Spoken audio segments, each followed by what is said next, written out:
Okay, so 5 ways we cold call differently and get better results. We're getting about 50 to 100 leads a day now.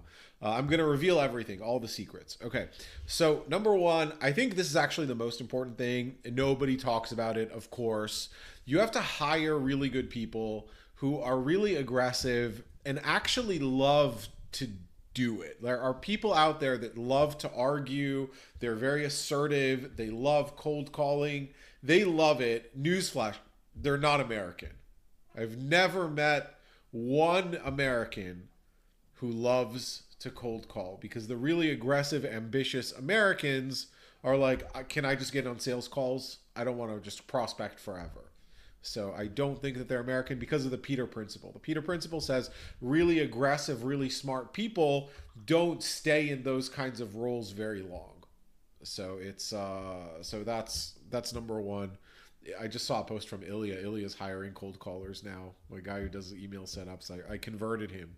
Number two, get rid of long-winded Socratic scripts. So one of the things that I don't love in cold calling, and I think like this is a permutation of somebody who walks into a store and you're like, is this your first time here? Or have you been shopped with us before? Then they try to start a conversation with you. With cold calling, it's always like something to the effect of, hey, do you want more customers? Or are the customers that you have churning too quickly, not spending enough money? I was like, I don't really like it when the callers get into really long, extended conversations about pain points and about the product.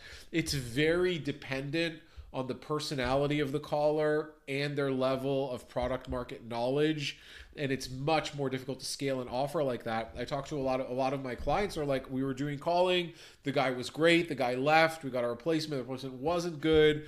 I don't want to have a process, I don't want to have a system that's very, very dependent on the person who's making the calls. The person who's making the calls is really important. You have to support them, but you can't expect them to be as good as the owner or as good as the top salespeople. That's not their job.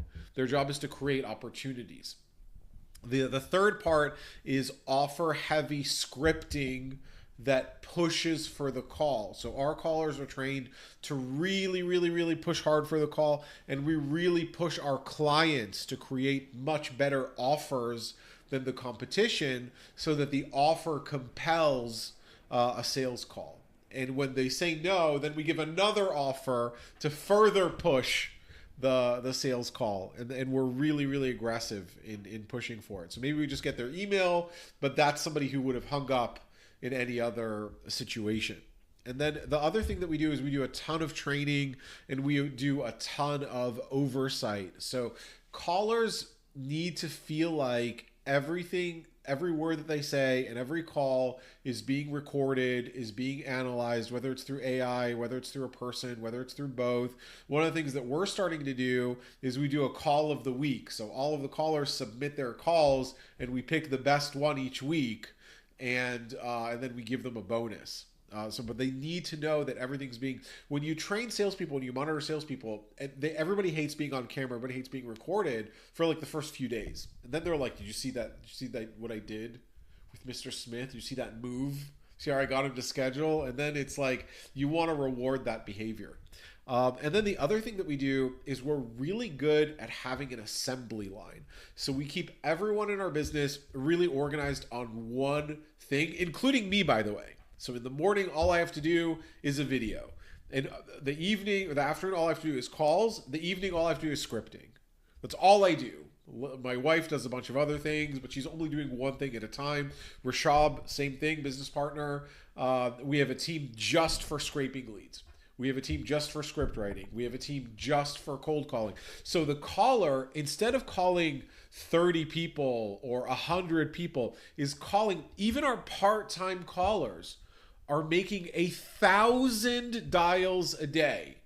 So our part-time callers are doing more volume than we're doing like 3-4 times the volume of other callers, and it's because we just leave them alone. We don't let them interact with the client directly. We have a team for that that's a liaison. All they have to do is call, and we're there with anything they need. And I think that's why our system works. I didn't think we were doing anything special, but then I'm talking to a lot of people that are doing calling. They're not doing it the way we're doing it. They're not getting the results that we're getting. By the way, this video is dedicated to Mustafa. Mustafa watches all my videos, and he's like, I love your videos, but I hate the echo. Can you get a microphone?